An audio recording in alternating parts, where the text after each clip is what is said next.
Ashama akkam jirtu kun qophii keenya Gilgaalaati kan daawwachaa jirtan Hambaa Miidiyaati. YouTube keenya Hambaa Miidiyaa subscribe like share gochuun dagatina. Akkuma kanaan duraa namoota tokko karaarra deemnee gaaffii gaafannaa nurraa baradhaan wajjin bashannanaan tibaara isiniin jennaa qopheessite qindeessite kan isiniif dhiyeessitu Andree Hobot Bulchaati. Ogeessi kaameraa keenya Oliyataa Kalee nu faana jira. Eessayyuu hin deemina. Mana keessan ta'aatii koomentii irratti immoo nuuf deebisaa. Gaaffii nuti asii gaafannu isiniin jenna yeroo gaarii.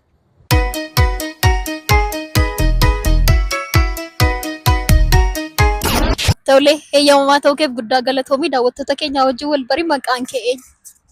Maqaan koo Amaanuel Baacaan jedhama. Haftaamuu jedhama. Gazeen jedhama. Gazee. Miratu Waannaa jedhama. Miratu Waannaa. Miratu Waannaa. Maqaan kee Darroodha. Darroodha. Darroo? Darroo jechuun maal jechuudha? Darroo jechuun maal jechuudha? Darroo jechuun moo? Daraaraa jechuudha garuu. Gaafa gabaabsituudha. Warra man. Gaafa gabaabsu daraaraa jechuudha. Gaafa gabaabsitu daraaraadha moo? Gaafa dheeressitu daraaraa ta'uu qaba malee. Gaafa gabaabsitu garuu dirroo. Dirroo warra mana keessaatti ittiin si waama. Kan mana barumsaa kan ittiin beekamtuun si habaranii maqaan kee daraaraadha jechuudha. Ayyee dirroo galatoomii. Gaaffiin keenya jalqabaa akkas jedha. Afaan Oromoo keessaa qubee meeqatu jiru? Afaan Oromoo keessaa qubeen isaa dubbachiistudha moo isaa dubbifamaa? Qubee afaan Oromoo keessa jiran natti himi. Qubee afaan Oromoo keessa jiran keessa hedduutu jiru kaasaan keessa aadhaan jalqaba irratti fudhatamu. Hunduma isaa. Qubee 24tu jiru. 24? Beektaa garuu sirriitti. Afaan gaaffii koo seeraan hubadhu. Afaan Oromoo keessaa qubee meeqatu jiru? Afaan Oromoo keessa Afaan Oromoo keessa qubee 8. A, Fa, O, Ra, Ma, A. Oromoo.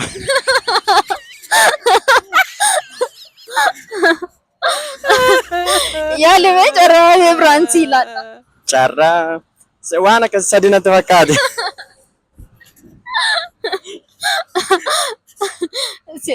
Sirriidhattee yaaddaa garuu kana? Itti yaada garuu yoo ta'u baates immoo yoo qubeen dachaa shanitu jiru. Lama immoo irraa argachuu danda'u garuu gaafa xiqqaatu sadii ta'uu danda'a. Toleeta. Afaan Oromoo jechuun 32.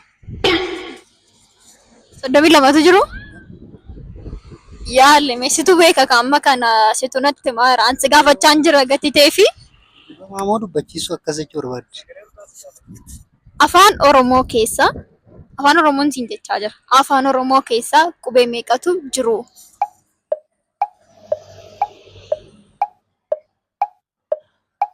Digdami 8. Hin arganne meetti yaadi?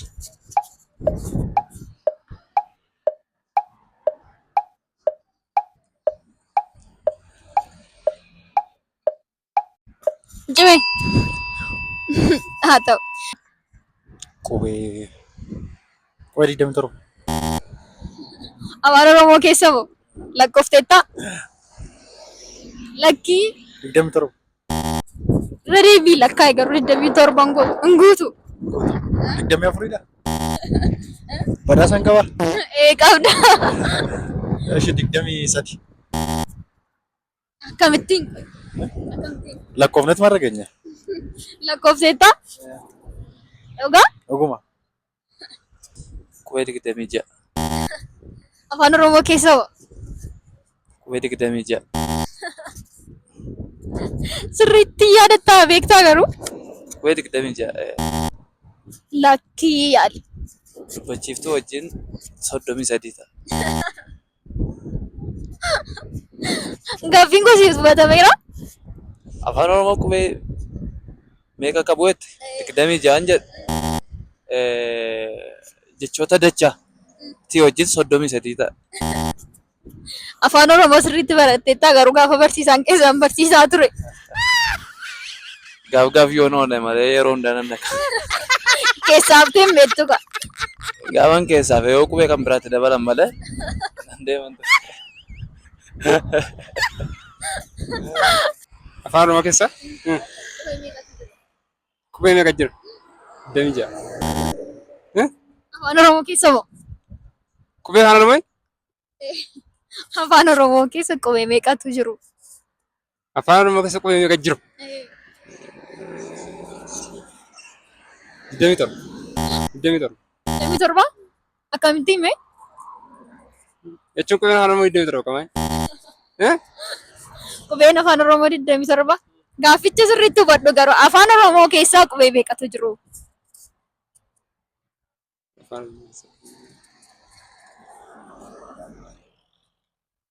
Naan galee kun irra dadhabame bira. Qubeen afaan Oromoo 27 maali? Ani garuu qubee afaan Oromoo siin hin jenne. Afaan Oromoo keessa qubee meeqatu jiru siin jedhe. Gaaffiin keenya inni lammataa akkas jedha. Ija qabaa garuu immoo hin argu. Wanti ija qabaatee hin argine maaldha? Ija qaba garuu hin argu. Lafa mamaan. Lafti ija qabaa. Ija qaba garuu hin argu maal. Ija qaba hin argu. Iji lafaa garuu eessa jira jettee yaadda darraa Waaqayyo?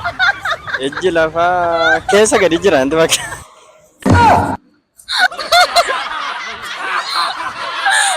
Keessa gadi jira? Eessa keessa jira? Lafti gubbaarratti garuu iyyuu ija qaba hin mul'atu arguu hin danda'u. Wanti ija qabaatee hin argine maaloo nuun beeku. Yaadadhu. Yaadadhu. Barbaadi kaa yaadadhu yeroon sii laadha. Badeeran harka. Wanta ija qabaatee hin argine hin beektu ati? Ija qabaatee nagar ijas qaba. Lakki hin beeku. Garuu immoo hin argu. Hin argu. Hin beeku. Hin beeku. Carraa tokko sii laadhu sadhumaan yaalta? Arayya argachuu hin dandeenye natti dhufuu dide. Barbaaddeen asitti dhufuu dide. Tole.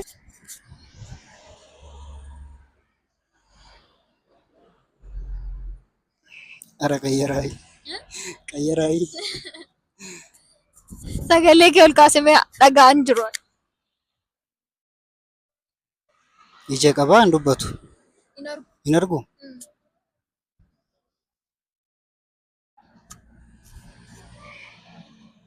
Lakki. Hin beeku lakki.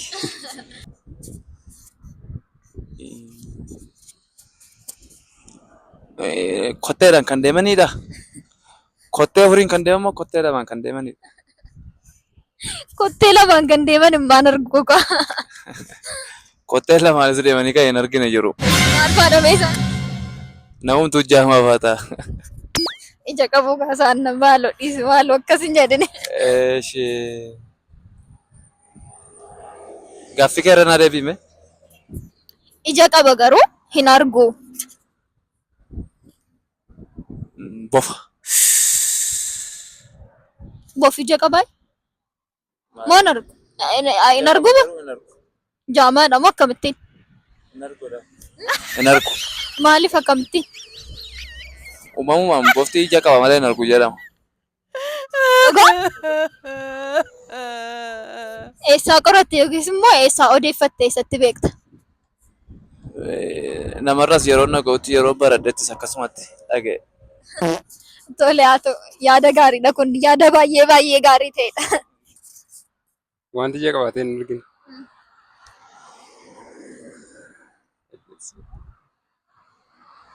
Ija qaba garuu hin argu. Hin beektu? Yaali kaa. Ija qaba kaftee arguudha malee. Wanti ija qabaatee hin argine garuu jira barbaadi.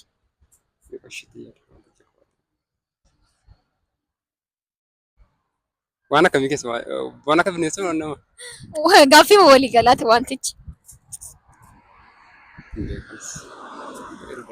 Gaaffiin keenya inni sadaffaa akkas jedha. Obbo Baqqalaan ijoollee sadii qabu. Inni jalqabaa hambaa, inni lammaffaa caalaa, inni sadaffaa immoo maaldha? Inni sadaffaa Tolasaa. Kottu gaafa inni dhalate bira turte moo akkamittiin barteeti? Inni tokkoffaa Itti yaadni daftee yoo takkaatti deebiste. lakki bira ture sun ta'an inni tokkoffaa hambaa sila ta'eef inni lammaffaa caaladha. Caalaan hambaa caala inni sadaffaa immoo Tolasaadha. Tolasaa waan dhufeef.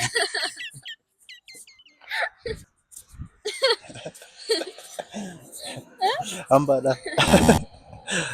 Hambaadha. Akkamittiin? Eh? Akkamittiin? Maqaa isa dura sadaffaa irratti waan galuuf.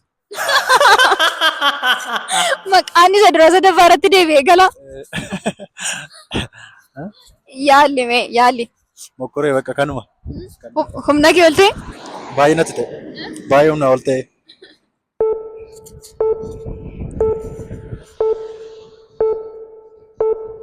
Irra deebi'ee gaafee.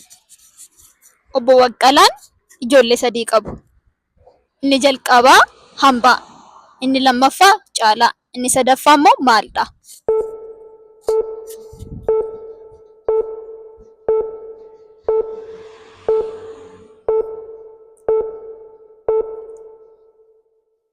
Lakki. Lakki kanan beeku. Irranaa deebi. Obbo Baqqalaan ijoollee sadii qabu. Inni jalqabaa hambaa. Inni lammaffaa caalaa. Inni sadaffaa maalidha? Maalittan beeka ree isa kana Baqqalaa ijoollee sadii qabu. Inni jalqabaa hambaadha. Inni lammaffaan caalaadha. Maqaa isaanii dura lafa naan keenya. Kitaaba irrattis immoo barreeffamee hin jiru. Yeroo kana maqaa isaa bakkuma du'a guutiidha. Ta'uu isaati. Hambaa, caalaa, caaltuu inni sadaffaa. Dhiira lama erga qabaatanii durban dhaban etteeti miti ati. Eeyyee akkasumatti yaadeetan.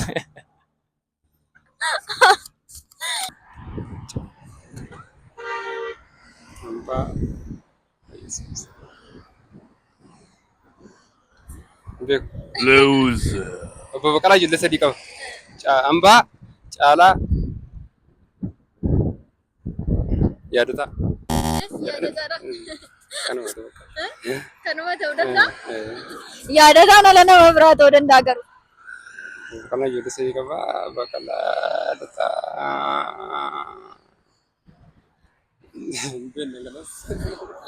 Utuu ati lafaa ol hin fuudhin kan cabu maalla? Dhagaa. Dhagaa. Dhagaan utuu ati lafaa ol hin fuudhin cabaa? Cabuu danda'a. Cabuu danda'a gaafa harkaa qaba.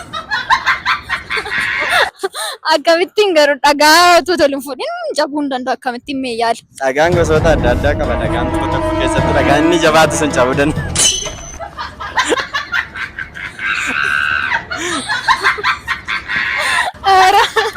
Kottu dhagaan gosa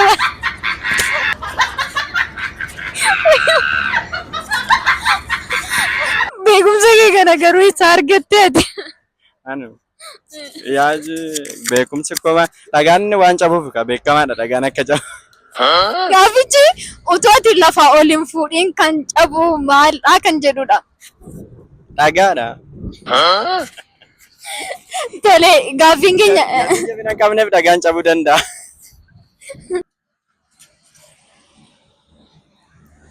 Irra deebi'ee. utuu ati ol hin fuudhin kan cabu maaloodha?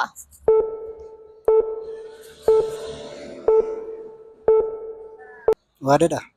Waadaadha. Yaada? Waada. Waadaadha? Eh. Waadaan kee utuu ol hin fuudhin hin cabaa jechuudha. Otoo ati lafaa fuudhin kan cabu maalidha? Maani? Otoo ati lafaa fuudhin kan cabu buqqeedha? Buqqeen utuu lafaa hin fuudhin cabaa? Bishaani? Amma adaraa waaqayyo bishaan waanta cabuudha amma. Yoo inni dhangala'aa sanuma. Inni dhangala'aa sanuma waan ta'eef. Yaali mee yaali. Gaafuma tokko yoo argadhu garuu. Akkamittiin dhabda yaali siin jechaan jira. Barbaade. Bubbadha.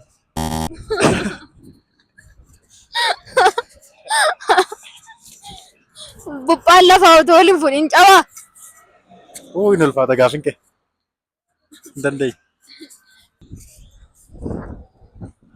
Utuu itti lafaa ol hin fuudhin kan cabu maali?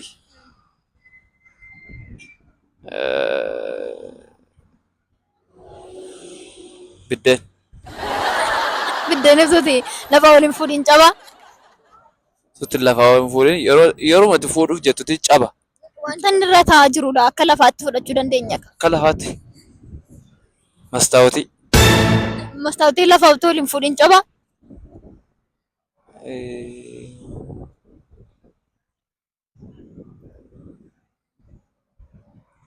Kana deebisuu hin dandeenye. Si yaa darbure. Naa darbu kun. Dhugaa? Dhugaa. Yaalli mee yaalli. Carraan alaatte? Carraan alaatteef guddaa galatoomi.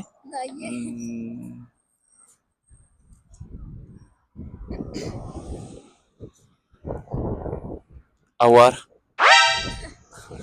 Lafa utuu waliin fuudhin cabaa awwaarri. Sirkaa firfirfamaa. Otoo waliin fuudhin. Lafaan hin dhahin kan cabu. Otoo waliin fuudhin lafaan hin dhahin kan cabu. Gahu. Lafa utuu waliin fuudhin hin cabaa.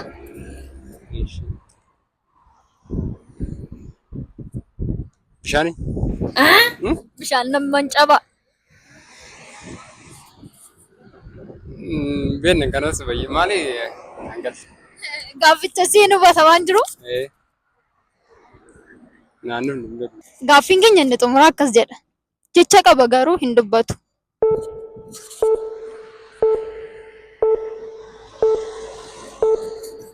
Jecha qaba garuu hin dubbatu.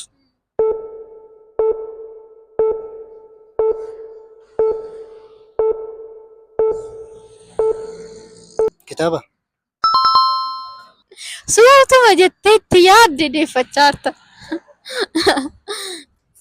Jecha qaba garuu hin dubbatu. Kitaaba. Bravo.